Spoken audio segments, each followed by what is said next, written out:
We're back, everybody. Oh boy, a recap of preseason game number 2. Let's jump into it. Obviously, it's awesome seeing this team out there rocking and rolling again. It's so hard to grade, so hard to jump into conclusions with, half the roster's not playing. San Diego barely played anybody, LA barely played anybody, but I thought we had a really interesting, game to kind of break down, and let's just go right through, the main storylines, right? Which is Jimmy G versus Trey Lance. Niners Nation is, up in arms today, and last night the Twitter world was on fire. Just going through, both quarterbacks last night really had a rocky start, but as the game went on, Lance really kind of transformed himself from, he's not ready to play, like he's too young, he needs to sit, to, how do you not start him week 1? So I thought it was pretty interesting. There's a lot of good clips out there. I'm guessing most of you guys saw the game, kind of going through. And, as I've been saying day one, this kid just has not played a lot. So he's going to have his lumps, right? He's going to really hit, some really exciting, explosive plays like that play down to Sherfield, the touchdown to Sanu. He ran one in. But he needs reps. He needs to play. I think people forget not only did he have, one start in 2 years, it was at the 1AA level. So this kid just needs to play football again, play consistently. Obviously practicing and, joint practices and whatnot, but it's just not the same. Everybody knows that. And it's just tough to evaluate and really hard for both of them when you have guys missing. You have Trent Williams not playing, Alex Mack's not playing. The Niners didn't play Mostert or Trey Sermon last night. Kittle didn't play. So you're grading on a curve here. And I think, throwing Trey Lance into the pressure cooker, which everybody's talking about doing week 1, I just think it's a dangerous proposition, right? I think the worst thing you can do for a young quarterback is throw him right into the fire, sink or swim. I just think it sets him up for failure, not only for the short term, but long term. We still, there's still fans out there that are criticizing and all over Tua, simply because, he wasn't ready last year. And they replaced him, and Miami missed, the playoffs, and it was just a situation that you probably could have avoided by just sitting him for the whole year. I think this is a little bit different of a situation, obviously.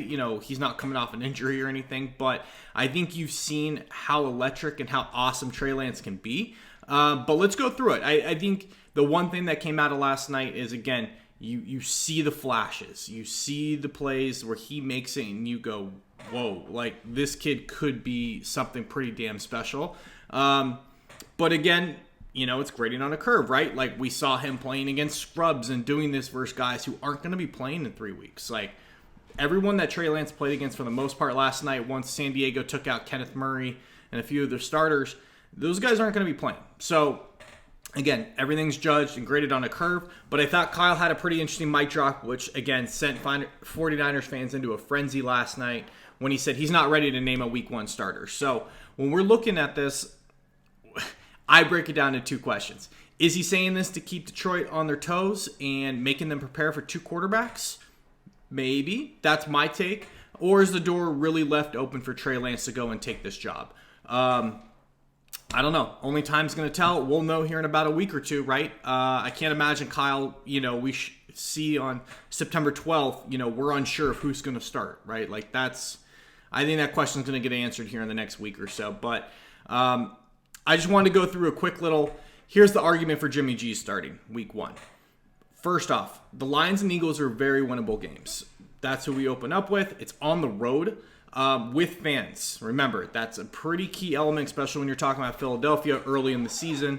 Are you going to send Trey Lance into hostile environments? I'm not saying Detroit's necessarily hostile, but week 1, it's the most engaged fans are probably going to be all year until they, realize their team's not any good like every season.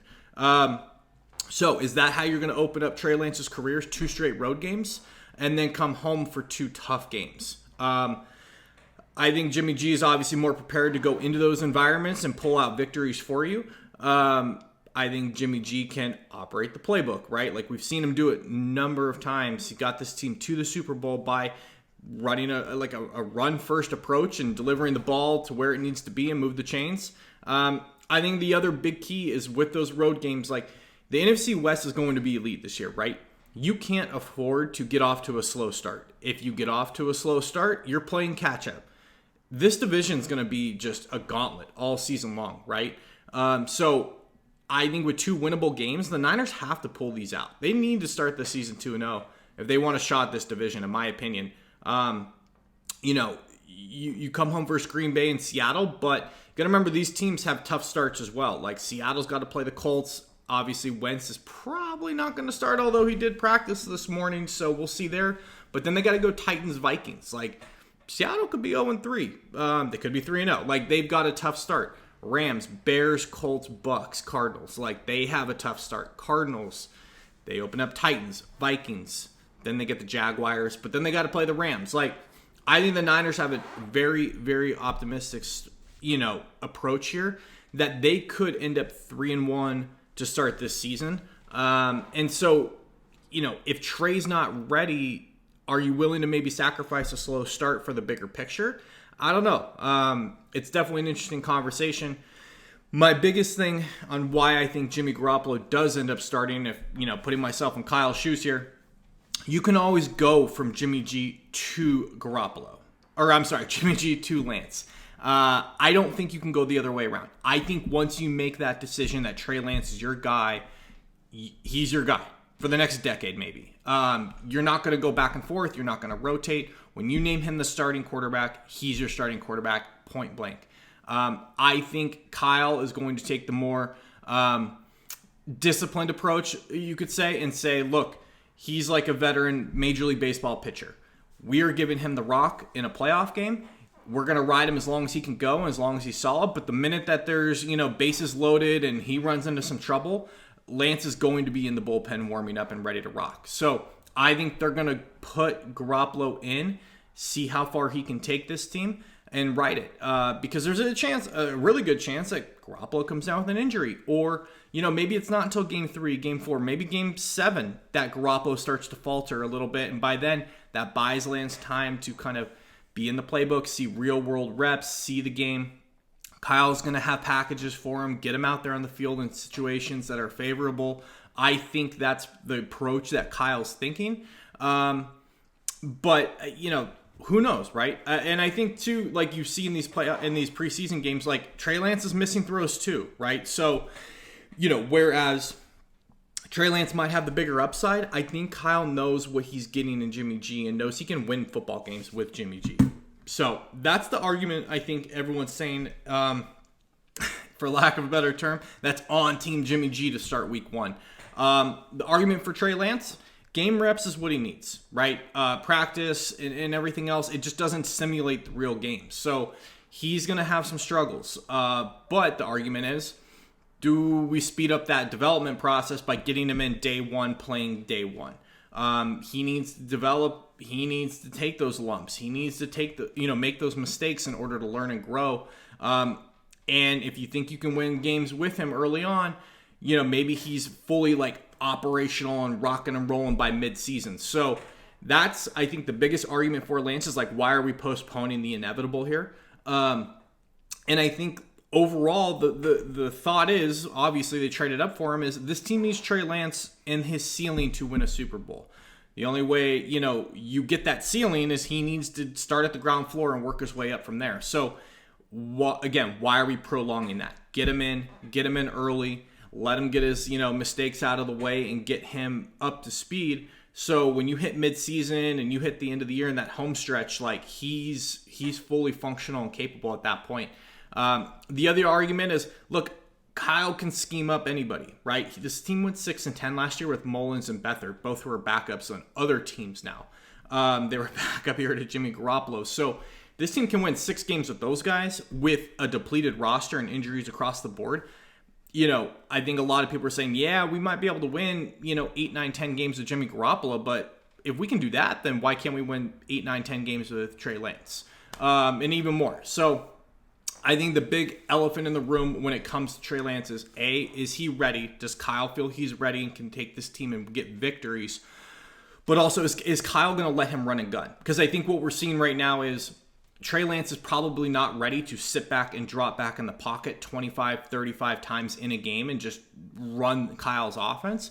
If Kyle's going to be running RPOs and let this kid use his legs and run and gun, I don't know how you don't play Trey Lance, right? If that's what you're going to allow him to do, because you can manufacture an offense around his legs alone. Now you add in the passing element with Ayuk, Debo, Kittle, the running game.